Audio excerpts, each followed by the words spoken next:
Hey, welcome to Culture Shock. My name's Anthony. I'm John. And we are going to talk.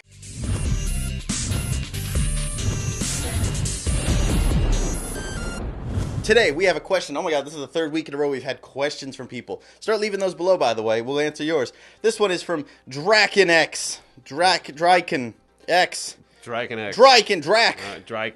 He says... Probably an anime character. I have no clue who it is. He says, do a culture shock about the relevance of platform games in this day and age. Okay. I just did a video... So we're going to chat about platform games. Yes, I just did a video about Ratchet & Clank. I got to play that over the weekend. Got a poster right over there.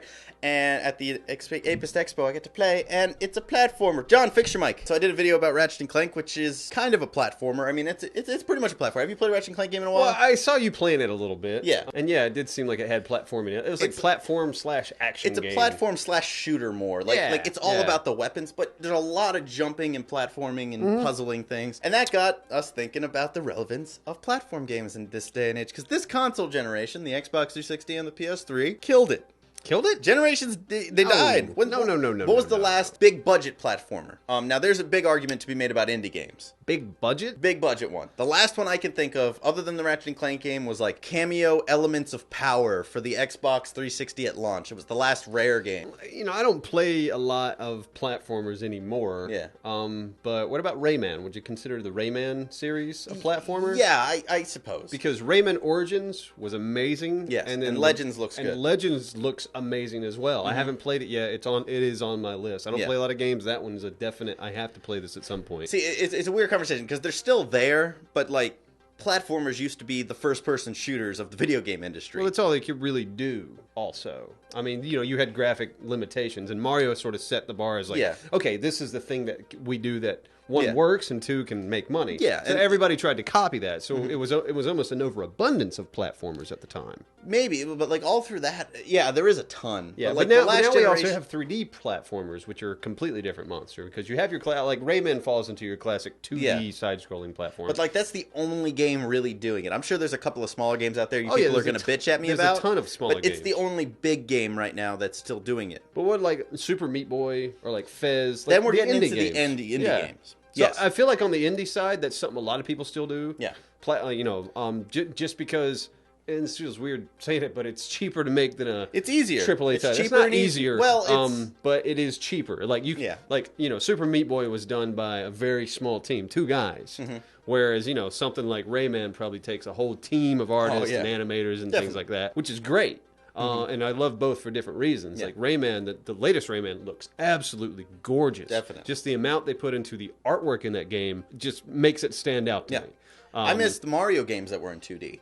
I mean, I wish they would take the Rayman style. Like Nintendo, right now, Nintendo is like the last bastion of big games that are still platformers. They have the new Super Mario Brothers, 3D Land, this, that. But like, I wouldn't count that as them being relevant anymore because it's just Nintendo doing it. It's just Mario. Yeah, the Mario games, like, I don't like the look of the new ones. Well, yeah, that's what I'm saying. 2D ones. The new Super Mario Brothers, I hate the 3D because every game they come out after that first one just seems like they moved a few blocks around and there you go, new game. Yeah, maybe so. It definitely doesn't have like my favorite Super Mario game is Super Mario World. Well, Yoshi's Island's a close second too. The visual and art style of both those games still hold up today. And imagine what they could do now. Because they're cartoony, they're bright. Exactly. So when I look at something like Rayman, which has amazing art, amazing animation, and I'm like, why has not something like that been applied to Mario? Mario would be so much more respect right now if it was a 2D art thing like Rayman. I agree. I think Nintendo lost a lot when they went to sort of these 3D models because it somehow feels cheaper. For what it is, it's still okay. It's still a fun game to play, but yeah, it just doesn't have that quality that the old games have with just kind of the cartoony art style. True, and I miss it. There used to, and there's Galaxy 1 and 2 obviously that are still good. 3D Land,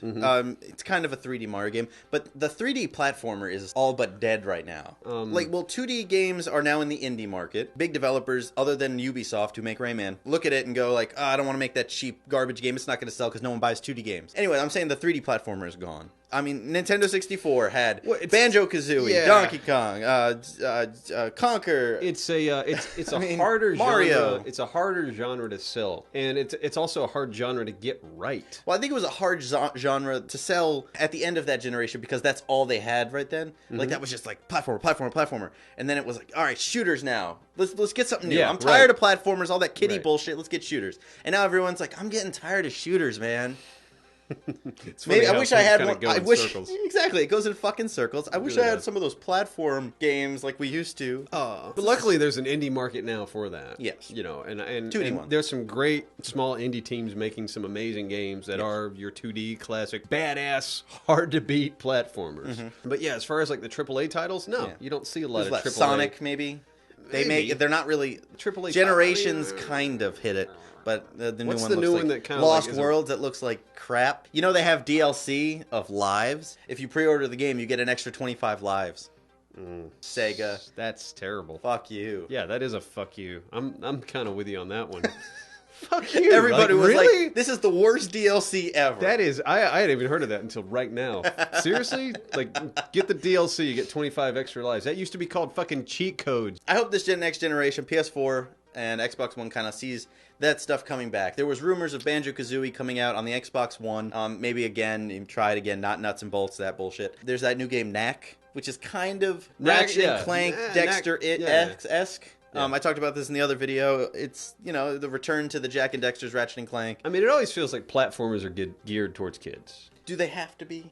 Is Mario 64 geared to a kid? I mean, it is geared to a kid, of course. But can kids only enjoy that? No, not at all. I enjoyed the hell. I would still play Mario 64. Yes. No, I get what you're saying. Make a good one. And even Ratchet and Clank, I started playing that. It looks kiddie, but as you get into it, and after the first few levels, it gets hard and it's fun to just run around, jump and shoot. Jump and shoot, man.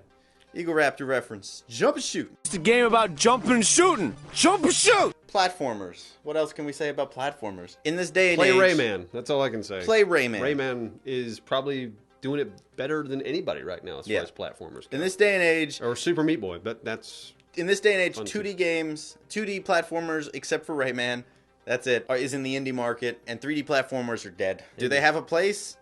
Yeah, I just wish people would see the money that could be made there. Instead, I think it has a place. It's a much smaller audience, though. Like, it definitely has a place. Like because there are none. Like, Rayman is definitely not a mainstream game. Yeah. Like, you know, you don't talk to many guys that go, like, I can't wait to go home and play Rayman. I feel like Rayman's a gamer's game. Where, you know, something like Call of Duty is kind of an everybody kind of game. You know, so... But everyone's getting sick of that shit. Return of the 3D platformer. Not according to sales. Fuck those sales. Let's go play Battlefield. Yeah. Oh. We've tried the beta. Oh, we should do an episode about that. We should do the beta. Have you tried the beta? We tried it last night. We all hopped on. What the fuck? Why did I get invited to this shit? I don't know. I didn't know. Fuck you. Get off my show. We're going to do an episode about Battlefield betas. But by the time you watch this video, it's probably old news. So we've already released one at this point. What? Freaky. Isn't that the way the system works? We've already released a Battlefield 4 beta video before this comes out. So this is me from the past talking to me from the future? Yeah. Keep on Let us know what you think about the state of platformers in this day and age of gaming. Do you think they're going to make a comeback? Do you think they're dead forever? Hey, me in the future. Hey, what's up? Probably sitting in your office chair having to watch this shit just to feed this fucker some likes. It's okay. It's no big deal.